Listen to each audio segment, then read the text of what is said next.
Hello everyone, welcome back to our kitchen. നമ്മൾ ഞാവൽപ്പഴം കഴിച്ച ശേഷം അതിൻ്റെ കുരുക്കളൊക്കെ സാധാരണ കളയാറല്ലേ പതിവ്. പക്ഷെ അതുകൊണ്ട് ചെറിയൊരു എന്താ പറയുക, ഒരു നാച്ചുറൽ ടൂത്ത് പൗഡർ എങ്ങനെ വീട്ടിൽ തന്നെ എളുപ്പത്തിൽ ഉണ്ടാക്കാമെന്ന് നമുക്കൊന്ന് നോക്കാം കേട്ടോ. ഇന്നത്തെ താരം നമ്മുടെ ഞാവൽപ്പഴത്തിൻ്റെ കുരു കൊണ്ട് പല്ല് തേക്കണ പൽപ്പൊടി ഉണ്ടാക്കാൻ പോകുന്നു.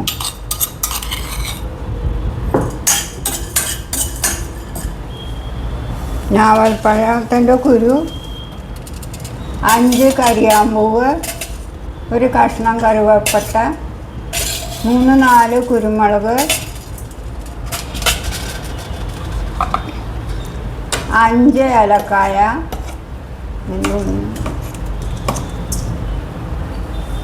ഒരു 2 നുള്ളി വരിയാലി, അതെല്ലാം കൂടിയിട്ട് വറുക്കുക. മൂക്കണ വരെ വറക്കണം അല്ലേ? മൂത്ത മണം വരുന്നവരെ വറുക്കുക.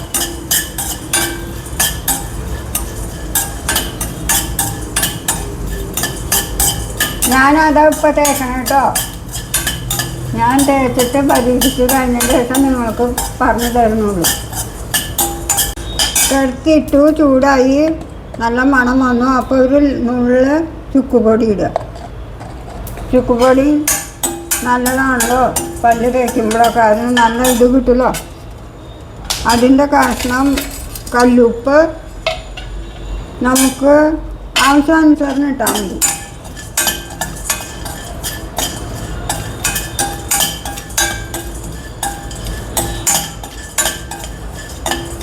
ഇത് പിന്നെ ഇളക്കണോ?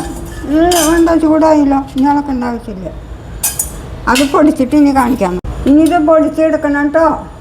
പൊടിച്ച് കിട്ടിയപ്പോൾ ഇതേമാതിരിയായി. ഇനി ഞാൻ പേസ്റ്റ് ഉണ്ടാക്കണ രീതി കാണിച്ചു തരാം.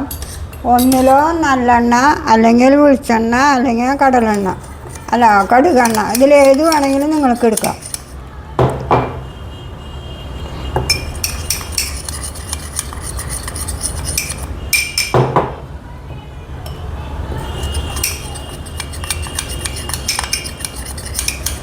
ഇത് മമ്മിയെ ഞാവൽപ്പഴത്തിൻ്റെ തൊലി കളഞ്ഞിട്ടല്ലേ ചെയ്തത്? ഞാവൽപ്പഴത്തിൻ്റെ തൊലി കളഞ്ഞിട്ട് ഉണക്കാൻ വെക്കണം. ഉണങ്ങി കഴിഞ്ഞിട്ട് തൊലി കളഞ്ഞുള്ളൂ. അതിന് മുമ്പ് തൊലി കളഞ്ഞില്ല. പിന്നെ അത് ശരിക്കും കിട്ടില്ലല്ലോ നമുക്ക്. എത്ര ദിവസം വെക്കണം ഉണങ്ങാൻ? വെയിലുണ്ടെങ്കിൽ 3-4 ദിവസം കൊണ്ട് ഉണങ്ങി കിട്ടും.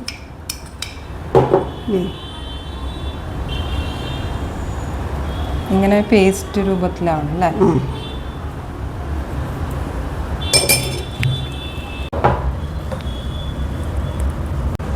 ഇത് പല്ല് തേക്കാം, രാത്രിയും തേക്കാം, കാലത്തും തേക്കാം.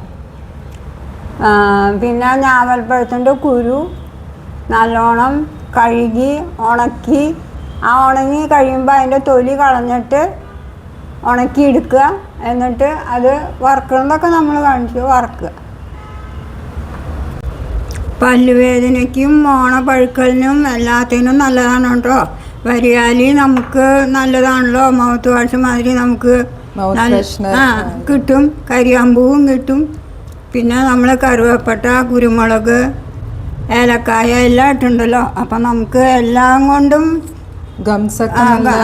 ഏറ്റവും നല്ല ആരോഗ്യം കിട്ടും. ഞാൻ ഉപയോഗിച്ചുകൊണ്ടാണ് ഞാൻ ഈ വീഡിയോ ഇടുന്നത്. അപ്പോൾ ഇത്രയേ ഉള്ളൂ. എല്ലാവരും വീട്ടിൽ ട്രൈ ചെയ്തിട്ട് അഭിപ്രായം പറയണം കേട്ടോ. നിങ്ങൾ തരുന്ന ഓരോ സപ്പോർട്ടും ലൈക്സും കമൻസും ഒക്കെ ഞങ്ങൾക്ക് മുമ്പോട്ട് വീഡിയോ ചെയ്യാനുള്ളൊരു മോട്ടിവേഷൻ കിട്ടുന്നുണ്ട് കേട്ടോ. Thank you every one, thank you so much. പിന്നെ നെക്സ്റ്റ് വീഡിയോ വരുന്നവരെ ബൈ.